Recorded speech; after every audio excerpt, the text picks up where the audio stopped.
جايه لكم النهارده بطريقه حلوه جدا جدا لملك العزومات، وهو صينيه الجلاش المحترمه دي. عايزه اقول لكم هنعملها النهارده وتطلع معاكم متماسكه كده. وطبعا احنا عملنا مع بعض طرق كتيره للجلاش على القناه، واشكال مختلفه ومبتكره تقدروا تشوفوها وترجعوا للفيديوهات دي باذن الله موجوده. ويلا بينا نشوف الطريقه بتاعتنا النهارده ازاي وتطلع معاكم متماسك كده. وقبل ما نشوف الفيديو بتاعنا ما تنسوش تنزلوا تعملوا لايك وتشتركوا في القناه لو لسه ما اشتركتوش، وتكتبوا لي كومنت حلو كده قمر زيكم. ويلا بينا بسم الله. اول حاجه هنبدا بيها تعصيج اللحمه. اول حاجه هنجيب الطاسه بتاعتنا ونسخنها كويس جدا، وننزل فيها باربع معالق من الزيت كبار، وبعد كده ننزل عليهم بنص كيلو من اللحمه المفرومه، وتكون كده نازله والزيت سخن جدا جدا. ونقلبها تقلبتين ونسيبها كده على النار لغايه ما لونها يتغير، ونبتدي نقلبها كل شويه لغايه ما تلاقوها ما شاء الله اللون بتاعها اتغير تماما زي ما انتم شايفين كده، ومتفككه تماما من بعضها. بعد كده فرمت 3 بصلات في الكبه، وتقدروا تفرموها ناعم جدا جدا وتنزلوا بهم، وتقدروا تقللوا كمان كمية البصل، تعملوا بصلتين بس لو انتم مش عايزين بصل فيها، يعني طعم البصل او كده. لكن انا بحب ريحة البصل وطعمه يعني، فحبيت حطيت 3. وبعد ما اقلبهم كويس ويتغير كده لون البصل ويدبل معايا، ابتدي انزل بالتوابل بتاعتنا. التوابل بتاعتنا عبارة عن نص معلقة من الملح، ونص معلقة من الفلفل الاسود، ورشة شطة صغيرة، ونص معلقة من البصل باودر والثوم باودر. وانا عندي البصل باودر والثوم باودر ملخبطاهم على بعض كده، وباخد معلقة منها كاملة. وبعد كده اقلبهم لغاية ما يتبلوا كويس. اخر خطوة خالص بعد ما اللحمة تتبل مع البصل والبهارات، هنزل عليهم ب3 فلفلات مقطعاهم مكعبات زي ما انتم شايفين كده. وتقدروا تغيروا برضو وتحطوا فلفل الوان براحتكم، مفيش مشكلة، بيديلها طعم وريحة حلوة كمان. وتقلبتين بس وتطفوا. مش عايزاه الفلفل يستوي معايا على النار، عايزاه لسه يعني في قرمشة كده بالشكل ده. وهاسيبها على جنب، وهابتدي بقى أجيب صينية كده بتاعتي. وباحب أعمل الجلاش في الصواني الألمونيا، بتدّي له قرمشة كده حلوة ولون حلو. ودهنتها كويس وجبت لفة الجلاش بتاعتي جنبي أهي. وبعد ما أدهنها دهنة حلوة بالسمنة، طبعًا هنجيب 3/4 كوباية سمنة ونسيّحها على النار، مش عايزاها تغلي، عايزاها بس تفُك بس. والخطوة اللي هاقول لكم عليها دي اللي بتدّي توريقة حلوة جدًا وتقرمشة، هنجيب نُص معلقة من البيكنج باودر ونحطها كده في السمنة. عايزة أقول لكم بتخلّي السمنة لونها يتغيّر كده، لكن هي بتبقى سايلة زي ما هي، لكن بتدّي لها لون كده غامق شوية. أول ما تضيفي البيكنج باودر ليها بيتفاعل معاها. ومش عايزة السمنة تكون سخنة يا جماعة، عايزاها بس دافية كده فكِّت بس من على النار. ونجيب الفرشة، وجبت ورقتين ورقتين. طبعًا إحنا في الطريقة دي أنا عايزاه طري، يعني تمسكي الجلاش تلاقيه طري كده من جوّه مش ناشف كلّه. طبعًا تقدروا تحطّوا ورقتين بورقتين، وتحطّوا بين كل ورقتين ندهن دهنة كده السمنة اللي إحنا سيّحناها وعليها البيكنج باودر. لو أنتم عايزينها مورقة خالص تقدروا تحطّوا ورقة، ورقة.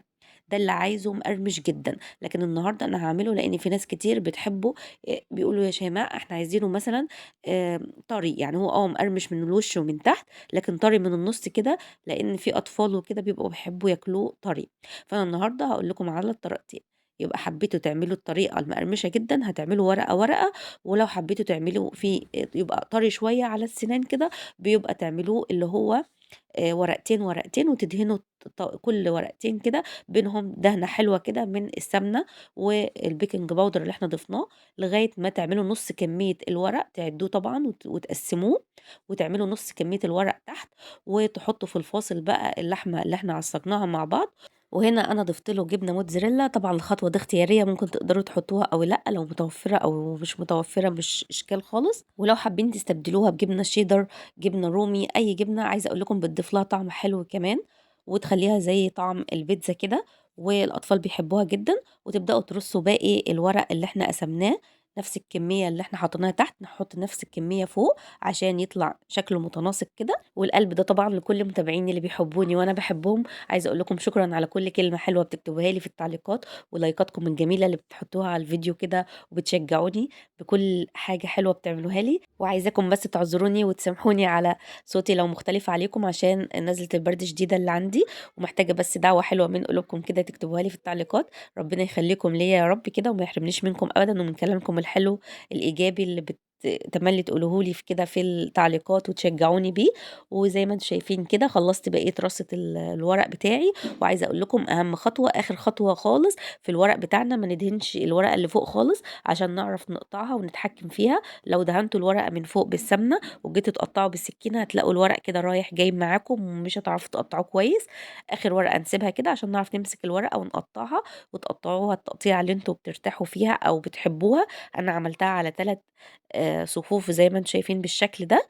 وتحاولوا كده تدخلوا بالسكينة اي طروف كده من الجلاش طالعة لفوق او مش منتظمة كده من جوانب الصينية، تدخلوها كده بالسكينة وتظبطوها كويس. وعايزة اقول لكم كمان ما تقلقوش من اي حاجة، واحنا كمان بنسويها اقول لكم ازاي اي حاجة في الورق كده مش منتظمة تداروها ومش هيبان معاكم خالص في الشكل في التقديم في الاخر. وبعد كده جبت كده السمنة بتاعتي وبدأت امسح على الجلاش من فوق وتظبطوه بحيث يعني الورق ما يتحركش من مكانه، يعني ترجعوه تاني مكانه لو اتحرك وانتوا بتدهنوه. وتكون الفترة دي وانتوا بتشتغلوا كده مشغلين الفرن على درجة حرارة 180 على الرف اللي في النص، ويكون سخن ربع ساعة قبل ما تحطوا الصينية. يعني وانتوا بتدخلوا الصينية يكون الفرن سخن جدا. في الفترة اللي هو بيدخلناها في الفرن هسيبه 5 دقايق بس واطلعه، واقول لكم ليه دلوقتي. الفترة دي ال5 دقايق بدأت احضر السائل اللي احنا هنشربه الجلاش بيه. وهو هنحط بيضايه كده ونقلبها كويس، ولازم تقلبوها الاول عشان ما تكتلش لما تحطوا عليها كوبايه اللبن. ونزلت عليها برشه ملح ورشه فلفل اسود وكوبايه من الحليب ونص معلقه من البيكنج باودر. وعايزه اقول لكم ده اللي بيخليه يورق معايا ويبقى تحفه وشكله زي ما هتشوفوه في اخر الفيديو باذن الله. بعد كده بعد ما عدى 5 دقايق طلعته، كان الورق ورق معايا كده وعمل فواصل زي ما انتم شايفين. ودي الخطوة اللي بتخلي الجلاش بيورق معاكي. وكمان لو انتوا عايزينه مقرمش جدا بيورق خالص، يعني بتعدوا كده الورقات بتاعته. لكن انا عايزاه المرة دي طري كده، فطبعا عشان الورقتين اللي احنا عملنا ورقتين ورقتين زي ما قلت لكم في الفيديو، فدي بتخليه برضو يورق معاكي بس يبقى طري من الداخل. وتضيفوا كده الكمية السائل كلها وتشربوا الصينية كده. والسر اللي هيخلي الصينية بتاعتكم شكلها متناسق كده وشكلها كده مفيش اي نعكشة خالص. عايزة اقول لكم من بعد ما صبينا كل السائل وشربناه كده في الصينية، تمسكوا كده المعلقة بظهرها كده وتضغطوا على الوش من الجناب، وتحاولوا تسووا كل اي ورق جلاش طالع لفوق كده بحيث يطلع الشكل معاكم منسق. وفي اخر مرحله خالص نزلت عليها برشه من السمسم. تقدروا تبدلوا السمسم بحبه البركه، طبعا بتدي شكل حلو وطعم حلو كمان. وشكلها كانها كده ايه، مخبوزات بعيده خالص عن الجلاش. والشكل هيبقى شكله جديد وحلو جدا على السفره بتاعتكم.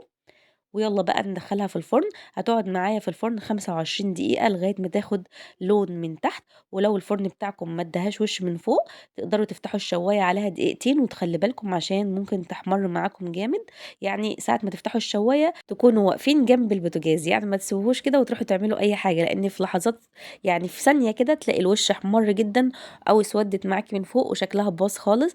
فليه بقى؟ هي الدقيقتين دول معلش وقفي جنب الفرن كده لغاية ما تطلعي الصينية وتطلع معاكي تحفة جدا. وأول ما تطلع الصينية وهي لسه سخنة كده بنعيد تقطيع الصينية تاني.